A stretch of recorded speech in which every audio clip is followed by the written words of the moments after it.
안녕하세요. 닥쳐라 정치입니다. 이번 방송은 우선 한동훈 법무부 장관 지명자와 민주당 이수진 의원의 지적대로 현재 역사의 중심에 서 있는 박범계 법무부 장관에 대한 소식입니다. 지난 13일 법무부 장관 후보자로 지명된 한동훈 법무부 장관 후보자가 인수위원회 브리핑룸에서 박범계 추미애 법무부 장관 시절에 수사지휘권 행사의 해악을 실감했다라면서 자신은 장관이 돼도 구체적인 사건에 대한 수사지휘권을 행사하지 않을 것이라고 얘기한 바 있습니다.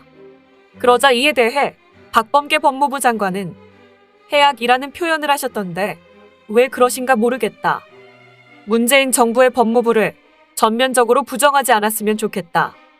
정권이 바뀌어도 박범계 장관은 다른 사람이겠지만 장관을 보좌했던 법무부의 공직자들은 장관과 관계가 없이 공직자다. 그런 측면을 유념해달라라면서 윤석열 대통령 당선자가 한동훈 사법연수원 부원장을 법무부 장관으로 지명한 이유를 묻는 기자의 질문엔 여러 갈래의 해석이 필요 없는 지명이다. 대통령 당선자의 의도가 심플한 것 아니냐라면서 하나마나한 대답을 내놓았습니다. 그리고 박범계 법무부 장관은 또 검찰 정상화법안과 관련해서 문제의 본질은 수사의 공정성이다. 검찰 수사에 대한 이의제기 제도가 필요하다고 본다. 수사기소 분리에 대한 반대의 목소리뿐만이 아니라 어떻게 하면 공정할 수 있는지에 대한 젊은 검사들의 의견이 나와야 한다. 전국 평검사 회의에서 이러한 논의가 진행되길 기대한다고 대답했습니다. 그러니까 정말 답답한 이유가 문재인 정부의 법무부 장관이 맞는 건지 아니면 종편에 나오는 정치평론가인 건지 박범계 장관은 마치 구경꾼이라도 된다는 듯 하나마나한 얘기들만 떠들고 있다는 것입니다. 하지만 기본소득당 용해인 의원은 오늘 자신의 페이스북을 통해 윤석열 정부의 초대 법무부 장관으로 지명된 한동훈 후보자를 꼭 집어 겨냥해서 한동훈 법무부 장관 후보자에게 물어보고 싶은 것이라는 제목으로 글을 올렸는데 여러 시민분들께서 의원실에 전화하셔서 한동훈 법무부 장관 후보자에 대해 우려의 뜻을 격하게 전달하셨습니다. 제가 법사위원회 위원도 아니고 기본소득당 국회의원은 저뿐이라서 한동훈 후보자를 직접적으로 검증하기는 쉽지 않습니다. 만약을 가정한다면 후보자에게 꼭 물어보고 싶은 게 하나 있습니다. 이른바 고발사주 사건에서 윤석열 당시 검찰총장의 측근 손중성 검사가 김웅 의원을 통해 국민의힘에 윤석열, 김건희, 한동훈이 피해자로 명시된 고발장을 던져주고 거의 똑같은 고발이 실제로 이뤄진 것은 팩트로 드러났습니다. 상식적으로 손준성 정도 되는 고위급 검사가 이런 미친 행각을 윤석열의 지시나 묵인도 없이 행했으리라 상상할 수 없습니다. 그런데 윤석열 당선인은 정당한 의혹 제기를 계속 정치 공작으로 매도하기만 할 뿐 고와 손중성의 이상한 행동을 설명하지 못하고 있습니다. 이 정도면 한동훈 후보자의 말 맞다나 일단 걸린 것 아닙니까? 이걸 그냥 손중성 하나 잘라내고 넘어갈 생각입니까? 공수처의 무능함이나 법률의 미비함으로 사법적으로는 단죄를 못한다고 해도 윤석열 검찰이 아무런 책임을 지지 않을 수 있다고 생각합니까? 만약 문재인 대통령을 비난한 언론인을 고발하는 고발장을 청와대가 작성해서 민정수석이 민주당 국회의원을 거쳐 민주당 당직자에게 카톡으로 넘기고 실제로 고발까지 한 게 드러났으면 과연 어떻게 되었을까요? 정치 공작이나 제보사주 따위로 적당히 수습해도 될 일이라고 보십니까? 한동훈 후보자의 법치주의 원리가 유시민 씨를 공격하거나 윤석열 당선인과 본인을 보호하기 위해서만 적용되는 것이 아니길 바랍니다라면서 기본소득당 용해인 의원은 고발사주 사건에 대한 윤석열 검찰의 책임을 콕 집어 지적했습니다. 그러니까 국민들의 세금으로 월급 받고 있는 문재인 정부의 박범계 법무부 장관은 최소한 법사위 위원도 아닌 용해인 의원만큼은 말이라도 꺼낼 줄 알아야 하는 것 아닙니까? 이러니까 민주당 이수진 의원에게 욕을 한 바가지로 먹는 거죠. 에? 법무부 장관이 자기 역할을 안 하는 거잖아 지금. 그럼 제가 저를 보냈어야지. 왜 본인이 간다고 해가지고. 제가 갔으면 다 했죠. 아니 왜 그래 왜 내가 저쪽 당 법무부 장관이라면 내가 이해를 하겠어. 왜 그래요 도대체.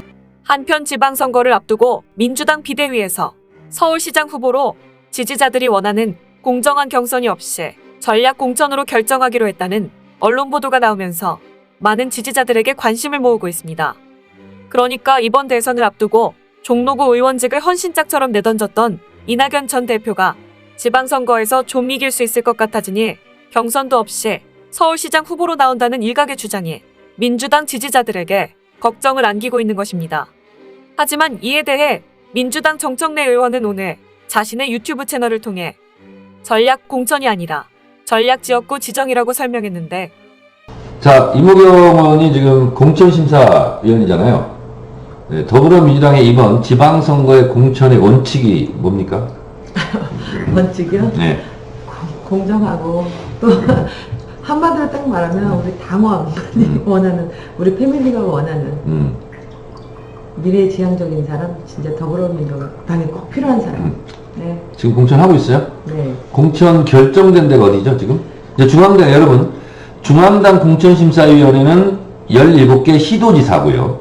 그 다음에 서울시장 공천심사위원장은 서울시에 있는 구청장, 시의원, 구의원을 하는 거예요. 그러니까 이모경 의원이 지금 하는 거는 예를 들면 서울시장, 경기도지사, 충남도지사, 제주도지사 이런 시도지사, 광역단체장 하고 있죠.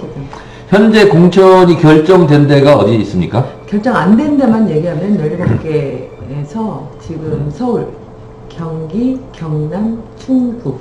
아, 그렇습니까? 그럼 인천은 어떻게 됐죠? 경선 결과가? 아니, 그 공천 결과가? 인천이 낫죠, 강남춘. 박남춘 현 인천시장으로 공천이 확정됐습니까? 네. 네, 그렇고요. 그러면 충남은 어떻게 아이, 됐습니까? 자꾸 물어보지 마세요. 지금 우리 공천. 아직 발표 안 했습니까? 네. 하여튼 큰일 날 뻔했네. 네. 발표를 안 했는데. 아, 인천은 박남춘 시장 단독입니까? 네. 그렇군요. 단독인 데는 뭐 거의 다 결정이 됐다고 봐야 되겠네요. 네네. 자, 그렇고요. 또 여러분들이 궁금해하는 것이 서울시장 선거는 어떻게 되는 거냐. 요거 가지고 지금 관심이 되게 많습니다. 그래서 제가 어제 그제 방송에서 쭉 말씀드렸는데 제가 다시 한번 정리해서 말씀드리겠습니다. 전략공천은 한 명을 그냥 내리꽂는 거예요. 전략공천은. 근데 전략공천이 아니에요. 서울시가 전략 지역구를 선정한 거예요. 다시 한번 말씀드립니다. 전략공천은 한 명을 내리꽂는 거예요. 찍는 거예요. 전략공천. 그러면 전략공천은 공천 서류를 넣은 사람이 아닐 수도 있고 일 수도 있고. 그래서 전략공천 한 명을 내리꽂는 거예요. 근데 전략 지역구를 선정한 거예요. 전략 지역구. 이건 뭐냐? 공천 신청을 하는 6명 뿐만 아니라 넣지 않은 사람들도 경쟁력이 있을 법한 사람을 다 포함시켜서 경쟁력 조사를 하겠다는 거예요. 그래서 거기서 1등을 하는 사람이 후보가 되는 거다. 다시 말해서 누구라도 1등을 하는 사람이 승리의 가능성이 높기 때문에 그렇게 하겠다 하는 겁니다. 여러분 이해하셨습니까? 그러니까 지금 공천을 마감했어요. 근데 그 이후로 경쟁력이 있는 사람이 생겼어. 그럼 공천이 마감되기 때문에 기회가 없잖아요. 그래서 그 사람에 대해서는 그 사람만 하는 게 아니라 신청을 안 했다 하는 사람들도 포함해서 경쟁력 조사를 하겠다. 이런 겁니다. 아유, 청래당 TV는 우리 여기 들어오신 분들은 그냥 다른 데서 들을 필요가 없겠어요. 네. 사실상 경선이죠. 여론조사 경선이라고 볼 수가 있죠. 사실상. 그래서 구체적인 여론조사 기관을 어디로 한다, 몇 개로 한다, 어떻게 한다, 이거는 아직 발표를 안 했어요. 네. 아직은 그거는 발표를 하지 않았는데, 어쨌든 좀 더 사람 숫자를 늘려서 가능한 사람을 다 포함해서 경선, 사실상 경선 여론조사를 하겠다. 이런 거죠. 네, 그만큼 서울과 경기도가 우리 또 당에서는 중요하기 때문에 전 17개 시도가 다 중요하지만 그 중에서도 지금 서울과 경기도는 반드시 승리해야 되는 또 지역이기도 하기 때문에 심사숙고하고 있습니다. 여러분, 그래서 서울시장은요, 여러분 이제 이런 오해들이 있더라고. 송영길을 배제하고 이낙연을 추대하려고 하는 거 아니냐. 이제 이런 이제 궁금증이 많이 있는데, 송영길도 포함하고 이낙연도 포함하고 정세균도 포함하고 박영선도 포함하고 해서 다 여론조사를 한번 경쟁력 조사를 해보겠다는 거예요. 그래서 거기서 1등한 사람이 가장 승리 가능성이 높기 때문에 그 사람으로 해야 되는 거 아니냐. 저는 그렇게 이해하고 있어요. 그리고 지금 우리 당에서 검찰개혁, 언론개혁 이렇게 해야 된다. 이렇게 하고 있는데 이모경 의원의 입장을 밝혀주세요. 아이고, 당연히 해야 된다고 말씀을 드렸고. 당연히. 네, 당연한 거죠. 그러니까 적극 찬성. 적극이 아니라, 이거 뭐 찬성이라고 대답을 지금 해야 되는 게 이상한 거죠. 그냥 너무 늦어서 죄송하다는 말씀을 드리고, 네. 누군가를 위해서가 아니라 우리 대한민국 국민을 위해서 네. 반드시 빠르게 진행돼야 된다라고 생각합니다. 네. 이런 이모경 의원이요. 저도 운동권이고 여기도 운동권이잖아요. 여기는 핸드볼 운동권이고 저는 학생 운동권이었어요. 운동권은 운동권끼리 통해. 그래서 검찰개혁, 언론개혁은 당연히 해야 되는 거다. 지금까지 못해서 여러분들께 미안하다. 이런 이제 생각이잖아요. 정택 의원님이 이런 말씀을 하셨잖아요. 경찰이 예쁘고 좋아서가 아니라 또 검찰이 미워서도 아니다. 그렇죠. 네, 이 말씀을 예전에 하시는데 네. 그렇습니다. 경찰이 좋아서 그런 것도 아니고 검찰이 미워서 그런 것도 아닙니다. 네. 대한민국의 민주주의를 위해서. 네. 민주주의는 독점에서 분점으로 소수에서 다수로 네. 의사결정권을 나누는 일이고 그리고 견제와 균형이. 네. 그래서 감시의 사각지대를 없애는 거거든요. 민주주의가. 그런 거잖아요. 네, 의원님 마이크 잡을 때 하셨을 때 그 네. 말이 딱 와닿더라고요. 그렇죠. 여러분, 그래서 지금 윤호중 비대위원장이요, 5월 3일까지가 데드라인이다. 그리고, 문재인 대통령 임기 앞둔 마지막 국무회의에서 검찰개혁을 사인할 수 있도록.